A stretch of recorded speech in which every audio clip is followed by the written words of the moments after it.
मुलांच्या टिफिनमध्ये काहीतरी चटपटीत द्यायचं असेल तेही कमी वेळामध्ये, तर या प्रकारचे छोटे पराठे देऊन बघा. नक्कीच मुलं आवडीने खातील आणि करायलाही खूप सोपे आहेत. अगदी क्रिस्पी चटपटीत असे पराठे. चला तर पाहूया. गव्हाचं पीठ घेतलं आहे, त्यात थोडंसं मीठ, तीळ आणि मेथी. मेथीचं सीझन असल्यामुळं भरपूर बाजारात मेथी येते आहे. मेथीचे भरपूर आपण प्रकार बनवतो आहे. आज आलू मेथीचे पराठे बनवून बघूया. अगदी सोप्या पद्धतीने करायला थोडासा वेगळा प्रकार आहे हा, पण खायला तितकेच टेस्टी लागतात. आता पाणी टाकून घट्ट पीठ मळून घ्या, कारण मेथीला पाणी सुटतं, त्याच्यामुळे पीठ शक्यतो घट्टच मळून ठेवा. आता मी बटाटे उकडून घेतलेत. बटाट्यामध्ये चवीनुसार मीठ. आता मीठ टाकल्यानंतर बारीक कट करून कांदा टाकून घ्यायचा. कांदा ऑप्शनल आहे, आपल्याला स्टफिंगमध्ये जेवढं आपण बटाट्याच्या पराठ्यासाठी टाकतो त्यानुसार. कोथिंबीर, कांदा, थोडीशी हळद आणि लाल तिखट. जर मुलांना देणार असाल तर लाल तिखट तुम्ही तुमच्या आवडीनुसार कमी जास्त करू शकता.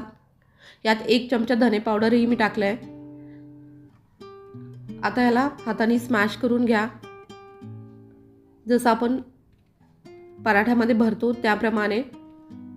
आणि जर पीठ थोडंसं पातळ झालं असेल बटाट्याचं, तर थोडं बेसन टाका, म्हणजे पराठा फुटणार नाही किंवा पातळ होणार नाही आपला पराठा.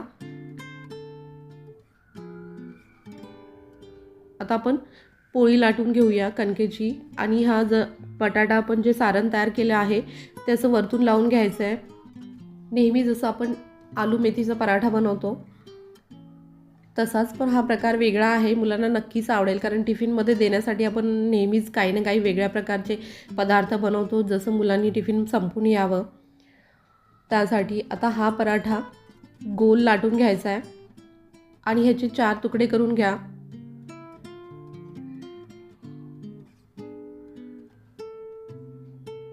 आपल्याला छोटे छोटे पराठे लाटून घ्यायचे आणि मधून असे दाबून घ्या. आता संपूर्ण जे छोटे पराठे आहेत ते मधून दाबून घ्यायचे. तुम्ही मोठेही पराठे करू शकता, पण या प्रकारचे छोटे पराठे करून बघा, नक्कीच आवडतील. वरतून थोडीशी तीळ लावा. संध्याकाळच्या जेवणासाठी किंवा मुलांच्या टिफिनसाठी अगदी झटपट बनणारा पराठा आहे. आणि आपण मिश्रण वरतून लावलं आहे, त्याच्यामुळं हा पराठा फुटण्याचाही काही चान्स नाही आहे. आता गोल पराठा लाटून या प्रकारे तव्यावर 4 ते 5 पराठे सहज भाजले जातात, कारण आपण छोटे छोटे पराठे केलेत. आता ह्याच्यावरती तूप किंवा तेल, बटर काहीही लावून खरपूस भाजून घ्या दोन्ही साईडनी. हे पहा, मस्त दिसतात. वरतून तिळं लावलेत, दिसायलाही सुंदर दिसतात. आणि तुम्ही तेल लावून मीडियम गॅसवरती छान भाजून घ्या, मस्त टेस्ट येते. दोन्ही साईडनी खरपूस भाजून घेतलं. ह्याला चटणीची आवश्यकता नाही आहे, पण कुठल्याही चटणीसोबत किंवा सॉससोबत जरी मुलांना टिफिनमध्ये दिले ते संपून येतील. या प्रकारचा पराठा नक्की ट्राय करून बघा. मुलांना टिफिनमध्ये काही वेगळं द्यायचं असेल तर हा पराठा ट्राय करून बघा. आणि तुम्हाला माझा व्हिडिओ आवडल्यास चॅनलला लाईक, शेअर, सबस्क्राईब करायला विसरू नका. थँक्यू.